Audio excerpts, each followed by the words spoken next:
भगवान श्री कृष्ण के श्री मुख से निकले श्रीमद् भगवद गीता एक ऐसा ग्रंथ है जिसमें जीवन का पूरा सार है। प्राणी के जन्म से लेकर मृत्यु के बाद के चक्र को श्रीमद् भगवद गीता में विस्तार से बताया गया है। श्रीमद् भगवद गीता का यह सार संस्कृत श्लोकों में है, जिसे हम हिंदी भाषा में अनमोल विचारों के रूप में प्रस्तुत कर रहे हैं। महाभारत युद्ध के प्रारंभ में जब अर्जुन भावुक हो गए और परिजनों के मोह में युद्ध करने से इनकार करने लगे, तो उनके सारथी बने सखा और गुरु श्री कृष्ण ने उन्हें सांसारिक माया मोह से निकलकर मोक्ष की प्राप्ति का सूत्र बताया, जिसका लाभ पूरे संसार को हुआ। अतः जो व्यक्ति श्रीमद् भगवद गीता का अध्ययन करता है, उसके जीवन का उद्धार हो जाता है। भगवद गीता के सुविचार, अनमोल विचार, भागवत गीता कोट्स इन हिंदी अपने जीवन में एक नया परिवर्तन लाएंगे। आइए जानते हैं। श्री कृष्ण ने अर्जुन को गुरु बनकर डांटते हुए कहा, तुम विद्वान की तरह बात करते हो, लेकिन जो विद्वान होता है वह जानता है कि शरीर और आत्मा क्या होती है। इस शरीर का जन्म होता है और जिसका जन्म हुआ है उसका अंत होना निश्चित है, लेकिन आत्मा कभी नहीं मरती, अर्थात आत्मा अमर है।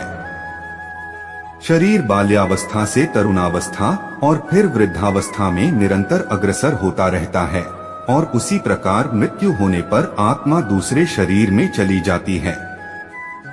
जो व्यक्ति सुख तथा दुख में विचलित नहीं होता, अर्थात सुख दुख में संभाव रखता है, वह निश्चित रूप से मुक्ति के योग्य होता है। किसी और के जीवन की नकल को पूर्णता के साथ जीने की तुलना में अपने भाग्य को अपूर्ण रूप से जीना बेहतर है। जिस प्रकार मनुष्य पुराने वस्त्रों को त्याग कर नए वस्त्र धारण करता है, इसी तरह आत्मा भी पुराने तथा व्यर्थ शरीर को त्याग कर नया शरीर धारण करती है। आत्मा न तो किसी शस्त्र द्वारा खंड खंड किया जा सकता है, न अग्नि द्वारा जलाया जा सकता है, न ही आत्मा को जल गीला कर सकता है और न ही हवा द्वारा सुखाया जा सकता है। आत्मा सदैव शाश्वत, सर्वव्यापी, अविकारी, स्थिर तथा सदैव एक सा रहने वाली है। आपको काम करने का अधिकार है, लेकिन काम के फल पर कभी नहीं। कर्म करो, फल की चिंता मत करो। तुम न तो कभी अपने आप को अपने कर्मों के फलों का कारण मानो और न ही कभी कर्म न करने में आसक्त हो जाओ, अर्थात हार जीत की परवाह किए बिना बस अपने कर्म को महत्व दो। क्रोध से पूर्ण मोह उत्पन्न होता है और मोह से स्मरण शक्ति का विभ्रक हो जाता है। जब स्मरण शक्ति भ्रमित हो जाती है तो बुद्धि नष्ट हो जाती है और बुद्धि नष्ट होने पर मनुष्य भव कूप में पुनः गिर जाता है। अपने सभी कार्यों को भगवान पर केंद्रित मन के साथ करें, आसक्ति का त्याग करें और सफलता और असफलता को एक समान नजर से देखें। अध्यात्म का अर्थ है संभाव। तुम गुरु के पास जाकर सत्य को जानने का प्रयास करो, उनसे जिज्ञासापूर्ण होकर विनती करो और उनकी सेवा करो। गुरु तुम्हें ज्ञान प्रदान कर सकते हैं, क्योंकि उन्होंने सत्य का दर्शन किया है। तुम्हारे हृदय में अज्ञानता के कारण जो संशय उठे हैं, उन्हें ज्ञान रूपी शास्त्र से काट डालो। जो भक्ति भाव से कर्म करता है, जो विशुद्ध आत्मा है और अपने मन तथा इंद्रियों को वश में रखता है, वह सबों को प्रिय होता है और सभी लोग उसे प्रिय होते हैं। ऐसा व्यक्ति कर्म करता हुआ भी कभी नहीं बांधता।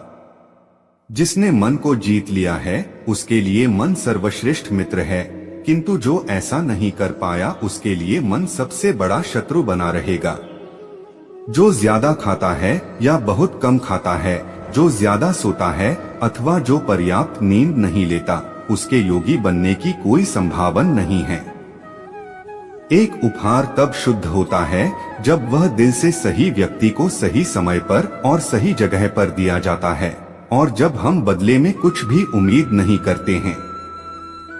कोई भी जो अच्छा काम करता है, उसका कभी भी बुरा अंत नहीं होगा, चाहे यहाँ या आने वाले दुनिया में।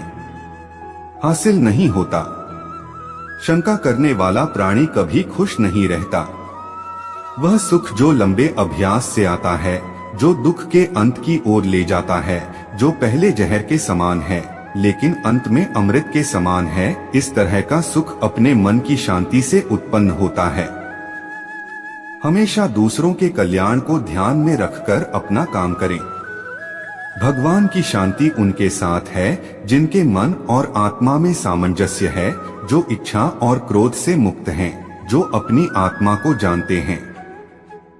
नरक के 3 मार्ग हैं, काम, क्रोध और लोभ। वह बुद्धि से जीते हैं जो अपने आप को सब में और सब में अपने को देखते हैं।